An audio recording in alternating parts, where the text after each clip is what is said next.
to you by Kotak Life Insurance. Guys, ये मेहरबानी किस लिए? अपने लिए बना रहा था तो शर्ट चाहिए. Look at your size. Perfume. Boxes. अबे तो बोल ना. I was thinking अपने Reliance Digital TV पे जो हमने रिवॉर्ड पॉइंट्स कलेक्ट किए ना, उसके बदले हम कुकरी वाला चैनल ले लेते. Hey, come on, yeah, guys. Buy any Reliance Digital TV channel pack and earn reward points. Collect them and redeem them for any channel pack of your choice. Reliance. Pioneering spirit, a product of Lufthansa, partnering the success of Indian business. Meet last season's winner, Somil Majmudar, CEO, Edu Sports. It's been a thrilling experience. Winning has given me an opportunity to take my business to the next level. You too could win a sponsorship to a business program at Cambridge, a time mentorship, a business class ticket to Europe, and an invite to ET Now's flagship events. Log on or call to register. Pioneering spirit, a product of Lufthansa, only on ET Now. On the technical side, markets get driven by money, and we're seeing some foreign money come in, which is, I think, more momentum than long term. Money is like water. It has to find safe havens. And right now, the safe havens seem to be global commodities and emerging markets. India will be a 2 trillion economy by March 2012. I have no doubt in my mind that over the next 5 to 10 years, India is the place to be on planet Earth.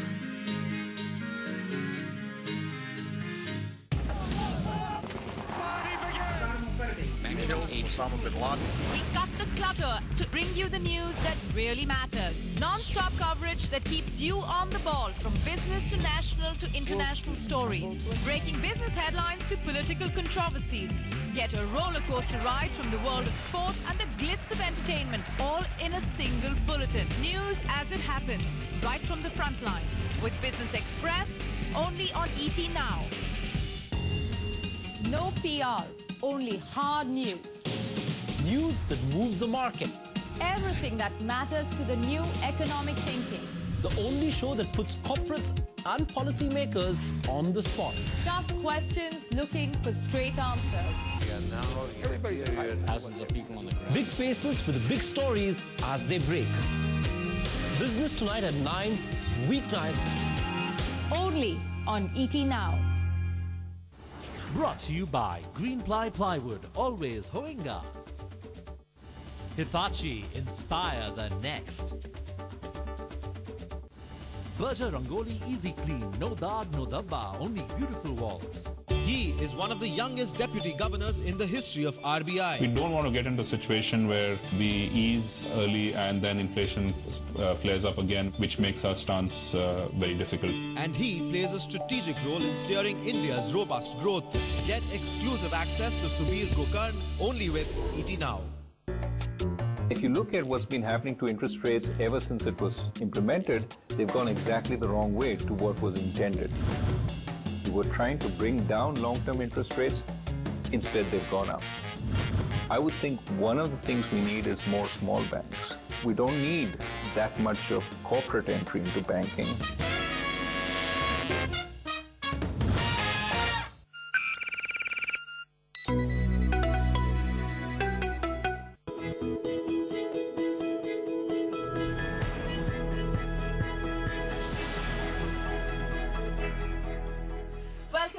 With Davos Direct, I'm Shaili Chopra, bringing you all the action that's playing out at the World Economic Forum 2012, live from what is a snowed out city, a village busy with a whole host of CEOs, speakers, thought leaders, opinion makers, just finding their way through 4 feet of snow.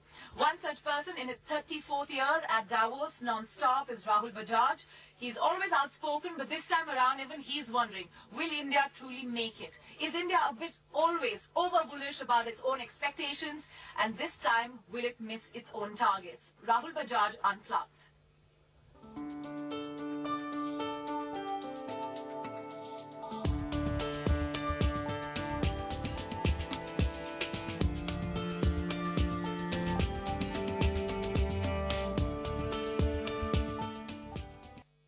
Mr. Bajaj is in his 34th year at Davos non-stop.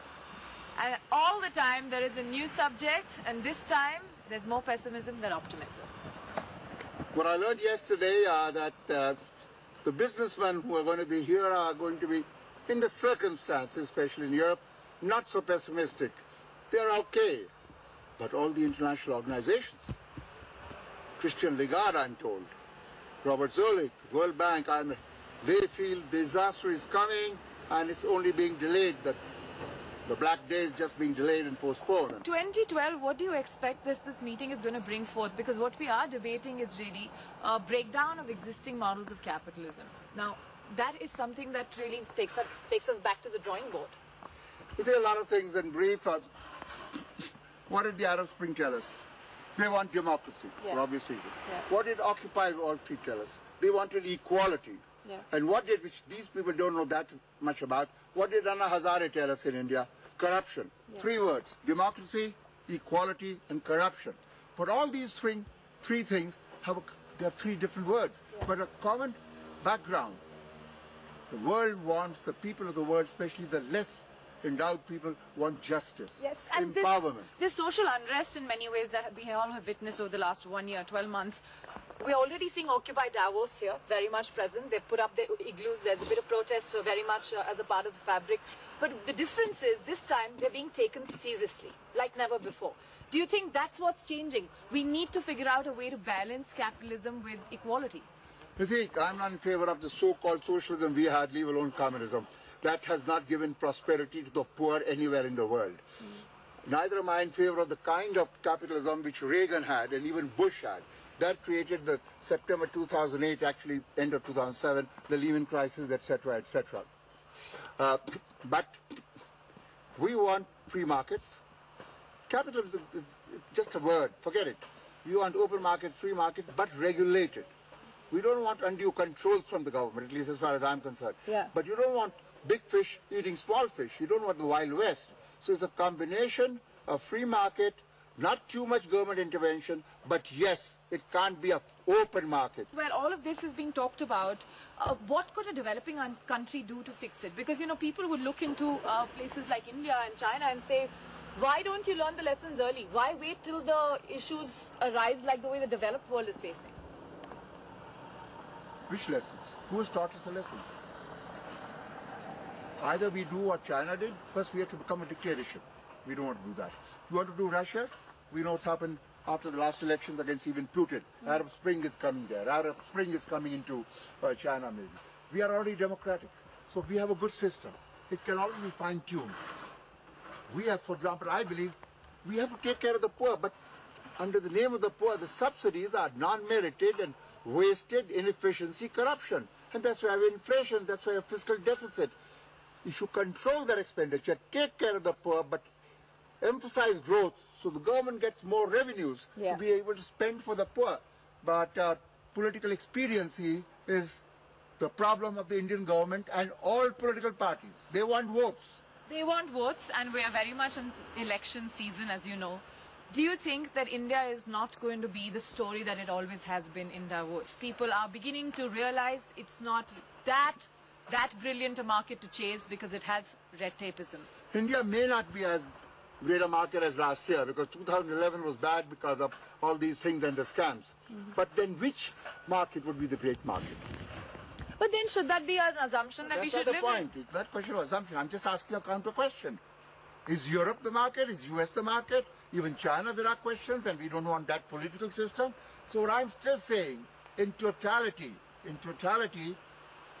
India is still a great combination of political economy, taking care of the poor and all. But yes, this political expediency should reduce. The BJP and the Congress should not continue to behave like small children. They should cooperate. Each is saying the other doesn't cooperate. They should cooperate and for taking care of the poor, reduce inefficiency and corruption. And India will be the story of not only this year, but this decade. Rahul Bajaj energized as ever. Well, the snow hasn't even stopped the protesters. This time it's not just Occupy Wall Street, it's spilled into 2012 as Occupy Davos. There are igloos everywhere with protesters against what has been a very huge run of the wealthy in the world. Here is a detailed report on Occupy Davos. They come together each year to make these decisions with enormous consequences for the entire world, and they don't feel it's necessary to consult with the vast majority of people who inhabit the world. From the tents in New York to igloos in Davos, the voice of resentment is finding new places. The Occupy movement has reached Davos to bring its argument to the super-rich 1% of the world's population. There's 7 billion people on the planet that don't have any kind of a say in what they're doing. And we just find that it's a personification of the fact that free market capitalism and democracy don't really fit together. And that's just the fundamental thrust of the Occupy movement in general. The group has set up camp in sub-zero temperatures and snow in a car park just outside the security cordon at the World Economic Forum. The camp, which includes 6 igloos and a field kitchen, can house about 50 people. Yeah, of course, we're not just here to make a Disneyland which looks nice to the media. We're also here to probably disturb a little bit this WEF as much as possible. We have 4,000 policemen, 4,000 soldiers here, but it's not so easy. But we're going to try. Police arrested 2 men suspected of scrawling "Smash WEF" on the walls of the Swiss National Bank in Zurich last week. The Occupy movement is a reminder to leaders of finance and industry that there are serious questions about the future of capitalism. ET Now Bureau Report. Okay, with that story, as the temperatures go down, we're going to call it a wrap on Davos Direct. But stay with ET Now. Plenty more updates as the day progresses here at the World Economic Forum. Bye-bye.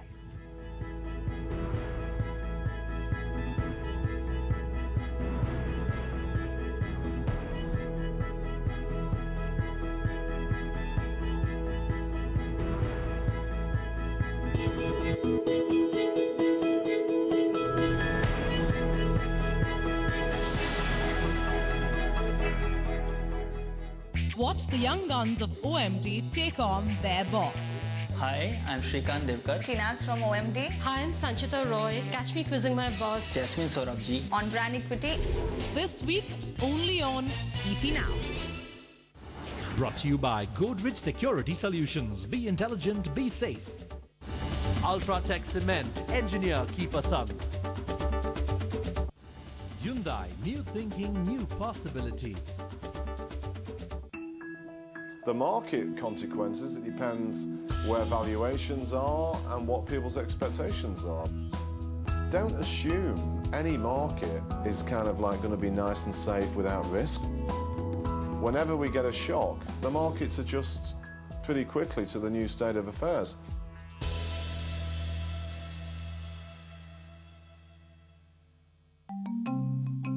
I just think that global equities are headed for a very, very turbulent period incrementally. When you buy a government bank or government stock, you should always assume that ride them for whatever they are worth, but don't start imagining great outlook for these managements. You have to remain invested, then being defensive is probably more rewarding. At least you will not lose as much money as being aggressive. Shankar Sharma predicts markets to brace for a bear hug. Only on ET Now. Yes! Please. Pharma is the sector of the future. Always thinking markets. ET Now. What if your portfolio could look into the future? What ideas will drive tomorrow's markets? Which trends and patterns will create opportunities? What will dictate the movement of the indices? Turn today's strategies into tomorrow's perfect opportunities. Catch Markets Tomorrow only on ET Now. Brought to you by Greenply Plywood. Always Hoenga. Have your stock calls turned sour? Help your portfolio bounce back with insight from market and management experts. Only on Markets at Lunch, your recipe for success. Only on ET Now. Brought to you by Sparks. Add sparks to your life. Open and close the markets with the top technical analysts in the business. Ashwini Gujral and Mitesh Thakkar. Only on ET Now. Always thinking markets.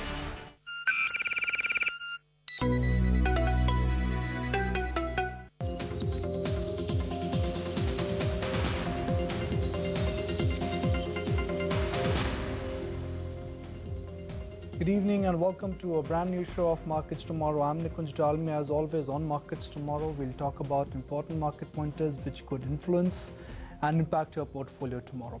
Before we do that, here's a look at some voices and some faces who would be joining us on